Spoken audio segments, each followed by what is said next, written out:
السلام علیکم۔ S an Islamic history میں خوش آمدید۔ بسم اللہ الرحمن الرحیم۔ ایک یہودی نے اپنے بیٹے سے کہا، جاؤ بازار سے سودا لے آؤ۔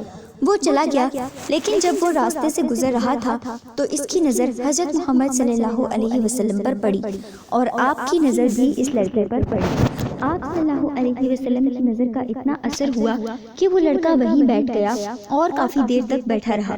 وہ یہودی کبھی اندر جاتا، کبھی یہ لڑکا کہاں رہ گیا ہے، آیا نہیں ابھی تک، سورج غروب ہو گیا ہے اور مغرب ہونے لگی ہے۔ لڑکا شام کو گھر آیا تو باپ نے پوچھا، ارے نادان، اتنی تاخیر کیوں ہوئی؟ باپ بہت غصے میں تھا کہ بڑا نادان اور پاگل بچہ ہے، میں نے کہا تھا جلدی آنا اور اس نے اتنی دیر لگا دی۔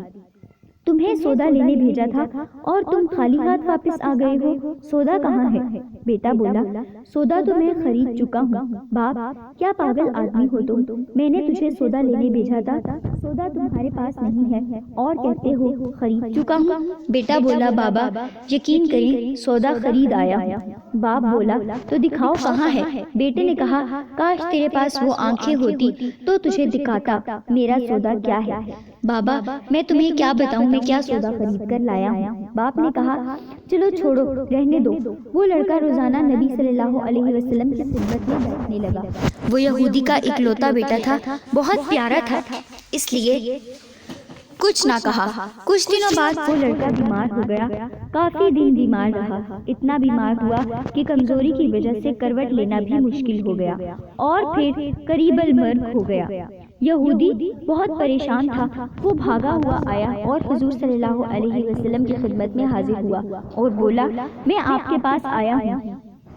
آپ تو جانتے ہیں کہ میں یہودی ہوں، مجھے آپ سے کوئی اتفاق نہیں ہے، مگر میرا بیٹا آپ کو دل دے بیٹھا ہے اور اس وقت قریب المرگ ہے۔ آپ صلی اللہ علیہ وسلم کو رات دن یاد کر رہا ہے، کیا ممکن ہے آپ اپنے اس دشمن کے گھر آ کر اپنے عاشق کو ایک نظر دیکھنا پسند کریں گے؟ کیا یہ آرزو پوری ہو جائے گی کہ وہ مرنے سے پہلے آپ صلی اللہ علیہ وسلم کا دیدار کر لے؟ وہ کسی اور چیز کی آرزو نہیں کر رہا۔ آپ صلی اللہ علیہ وسلم نے اپنے اصحاب سے فرمایا کہ تم لوگ بھی ساتھ چلو اور جا کر اپنے عاشق کا دیدار کرتے ہیں اور اسے بھی اپنا دیدار کراتے ہیں۔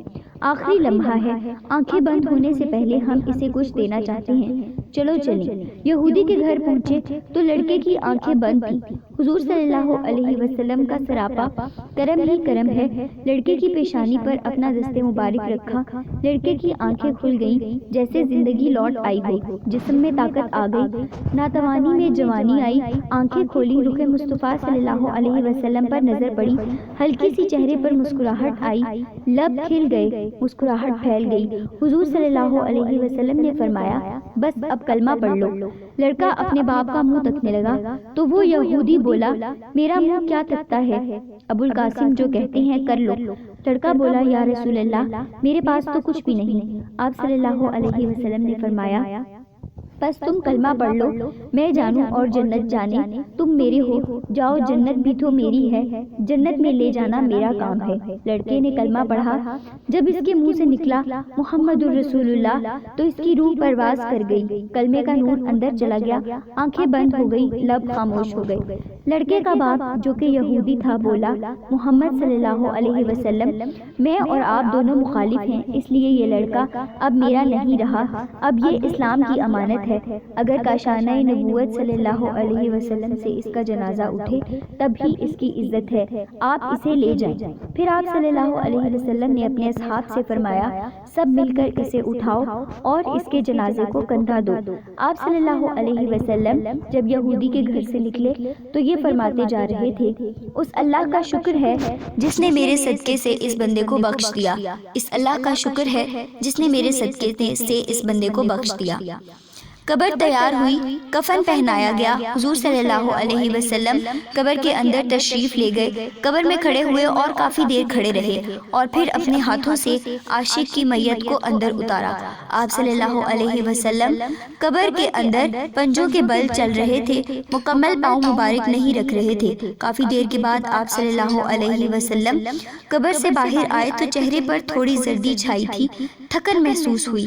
صحابہ پوچھتے ہیں، یا رسول اللہ صلی اللہ علیہ وسلم یہ کیا ماجرا ہے؟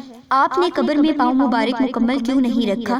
تو آپ صلی اللہ علیہ وسلم نے فرمایا قبر کے اندر بے پناہ فرشتے آئے ہوئے تھے، اس لیے مجھے جہاں جگہ ملتی تھی میں پنجہ وہی رکھتا تھا، پاؤں رکھنے کی جگہ نہیں تھی۔ میں نہیں چاہتا تھا کسی فرشتے کے پاؤں پر میرا پاؤں آ جائے۔ پھر صحابہ نے پوچھا آپ صلی اللہ علیہ وسلم قبر کے اندر کیوں گئے؟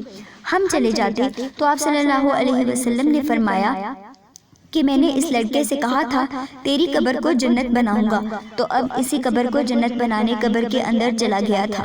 تو پھر حضور صلی اللہ علیہ وسلم آپ اتنے تھکے ہوئے کیوں ہیں؟ تو آپ صلی اللہ علیہ وسلم نے فرمایا تھکا اس لیے ہوں کہ فرشتے اور حوریں اس عاشق کے دیدار کے لیے آ رہے تھے۔ ناظرین، اگر آپ کو یہ ویڈیو پسند آئی ہو تو ہماری ویڈیو کو لائک کریں اور ہمارے چینل کو سبسکرائب کر دیں۔